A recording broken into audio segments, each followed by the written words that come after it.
All right, true crime fans.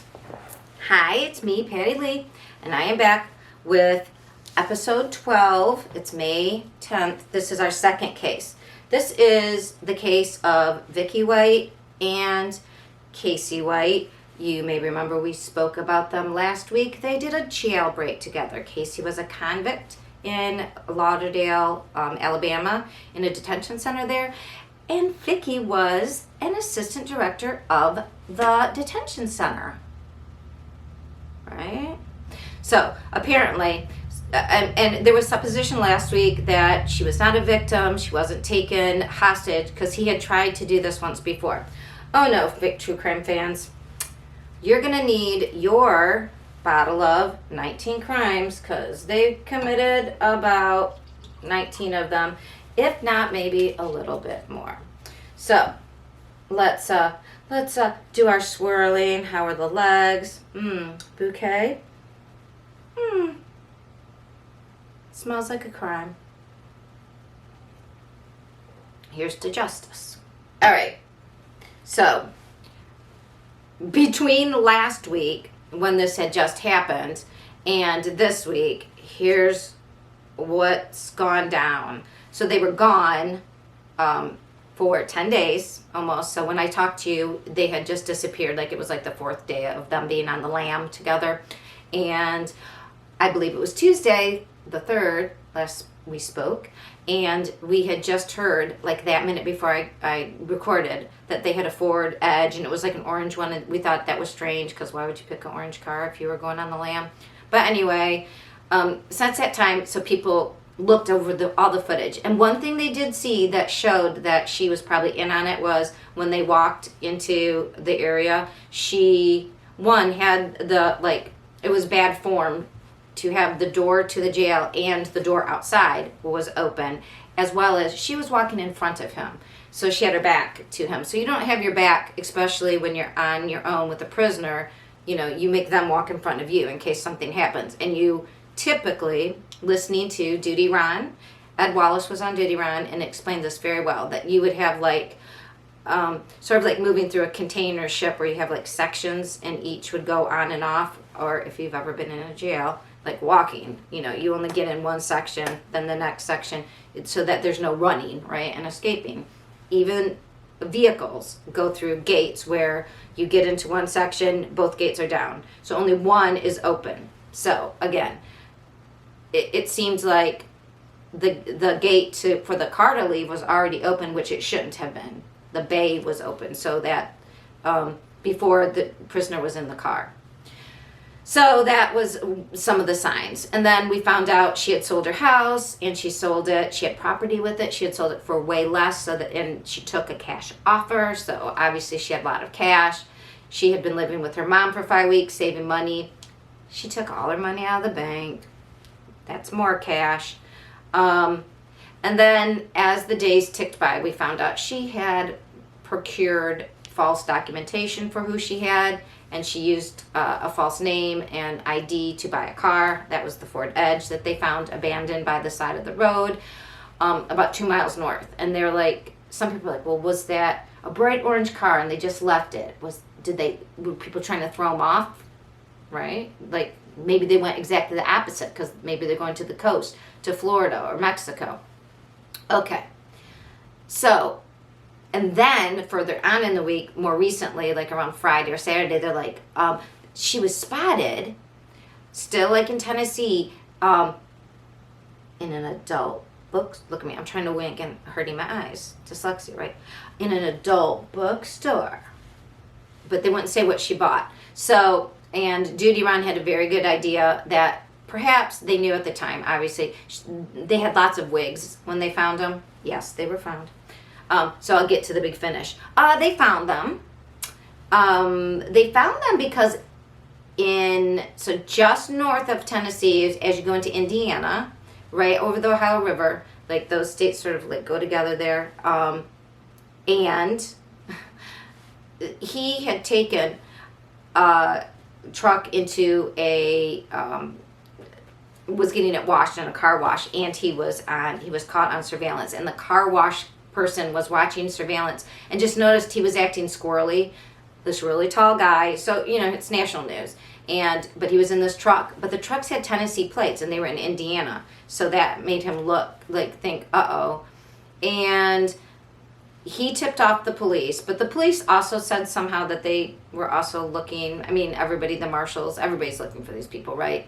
So they did see that truck at I believe they followed the truck to a motel. And then the jig was kind of up. They knew where they were. They were waiting. They saw Vicky come out in a wig and get into, they had a third car. They had a Cadillac. And I think what it was somehow that truck that he washed on the video that this guy James saw. I think it was left abandoned. Again, they kept switching cars, right? And that car had some, like a key, he could see inside of it. I don't know, something about the guy was aware there was guns in there. Somehow this all goes to a Motel 6 in Evansville, in Indiana. They see them, they watch them, they surveil them, they come out, they get in the car, and then they're going to pull them over. There's a car chase on a highway into an industrial park, onto a grassy area, like a field area.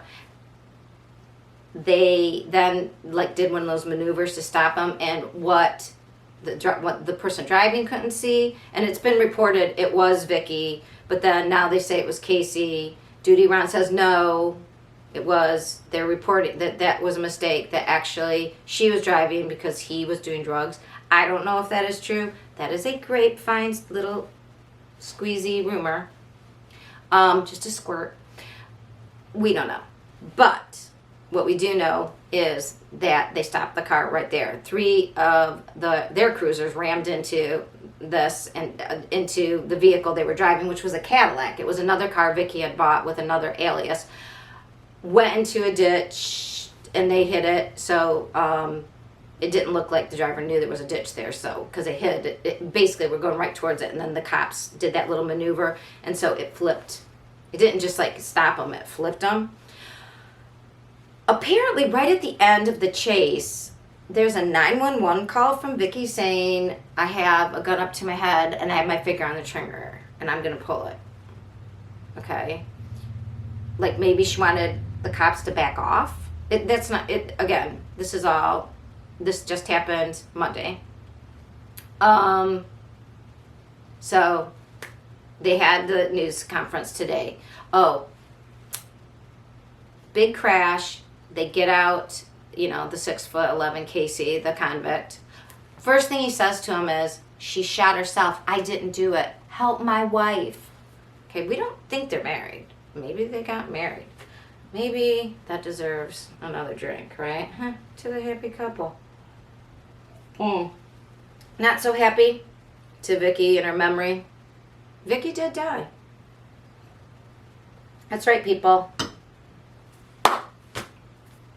We will find out from her autopsy being done today, May 10th, at about 5 o'clock in Evansville, Indiana, I believe. We'll find out. Judy Ron and Ed Wallace were talking. Will there be stippling? Will we be able to tell if she shot herself or he shot her? They'll check everybody's hands. They should be able to tell. It's weird that he got out of the car and said, I didn't do it. I'm like, okay, you've only killed another 58-year-old. Your history, not so great, dude. Did she do it because she couldn't live with herself and she knew her life? Great retirement plan there. Take off, help a convict escape, and then kill yourself after 10 days. I don't know. So, what'd they find in the hotel? They had spent all of her money, and Judy Ron had made a great point. We don't know if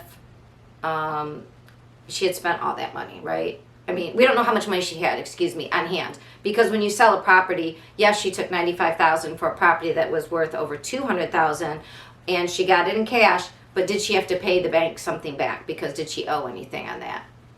We don't know.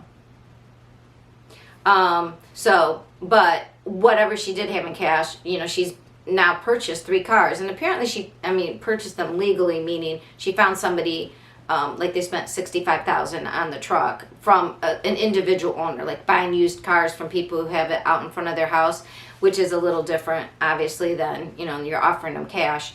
It's different than buying it at a dealership. So it seemed like she got that in the Cadillac that way, by giving a false name and had a false ID. Spent money, like cash, on those vehicles, but regardless of everything, because she had taken everything out of the bank before she went, and whatever she had left from her house, only had $29,000 left out of all her money. And they had reservations. Apparently Casey made the reservations to be there in that hotel room for 2 weeks. So 14 days. So it seemed like they didn't really have a great plan. They were only about 270 miles away from where this all started. I don't know. Not good planning. The cops who pulled him over, I don't know. It was very interesting. I don't want to get into it, but the person actually speaking at the press conference made some, I feel, inappropriate political comments about, like, I don't even want to talk about it. Let's just say they got the guy, and Vicky paid the ultimate price for, I don't know if she fell in love with the guy. Isn't it weird?